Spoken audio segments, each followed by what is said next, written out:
আমাকে বেডের অফারও দিল না, আমাকে একটা বাচ্চাও দিল না। অনেক মেয়েরা গিয়ে অনেক রকমের প্রবলেম ফেস করে। অনেকে বলে হিরো আলম আমাকে বাচ্চা দিয়ে দিচ্ছে, হিরো আলম আমাকে বেডের অফার করেছে।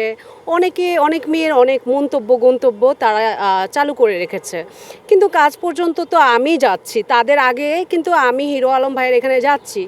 কখনো তো আমাকে বেডের অফারও দিল না, বা কখনো আমাকে একটা বাচ্চাও দিল না। হ্যাঁ, তো তাদেরকে কেন বেডের অফার দিচ্ছে, তাদেরকে কেন বাচ্চা দিয়ে দিচ্ছে পেটে, তাও আমি জানি না।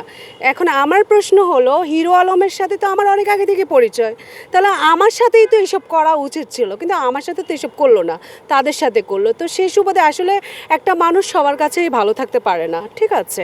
তো একটা মানুষের সাথে যদি আমরা না চলি, না মিশি, তাহলে আমরা কিভাবে বুঝবো যে সে মানুষটা কেমন? এখন আমি তার সাথে যেভাবে চলছি, তাকে আমি যেভাবে সম্মান দিচ্ছি, সে আমাকে ওইভাবে সম্মান দিচ্ছে, এবং ইভেন আমার সাথে ওইভাবে চলছে। এখন অন্য মেয়েরা অন্যভাবে চলছে, তাদেরকে ওইভাবে সে অনার করছে। সো এক একজনকে এক একভাবে অনার করে। এখন বেসিক্যালি হিরো আলমের কাছে যত মেয়ে এসেছে, সবাই ভাইরালের ইন্টেনশন নিয়ে এসেছে। কেউ মানে এই না যে কাজ করবে বা মিডিয়া ইন্ডাস্ট্রিতে ওরকম চিন্তা ভাবনা নিয়ে, বা ভালো কিছু করবে, বা এমনিতে আসছে, বা ভালো লেগেছে হিরো আলম একজন, যেহেতু বাংলাদেশের একটা ট্রেন্ডিংয়ে আছে, সে মোটামুটি সবাই চিনে, মোটামুটি বলতে অনেকেই চিনে তাকে। হিরো আলম মানেই একটা ব্র্যান্ড।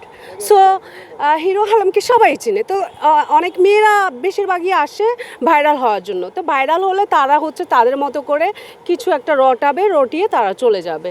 এখন কই, আমরাও তো, হ্যাঁ, এখানে আমরাও তো চলতেছি, বা আমারও প্রয়োজনও, আমিও চলছি, আমিও একটু ভাইরাল হলাম বা কিছু।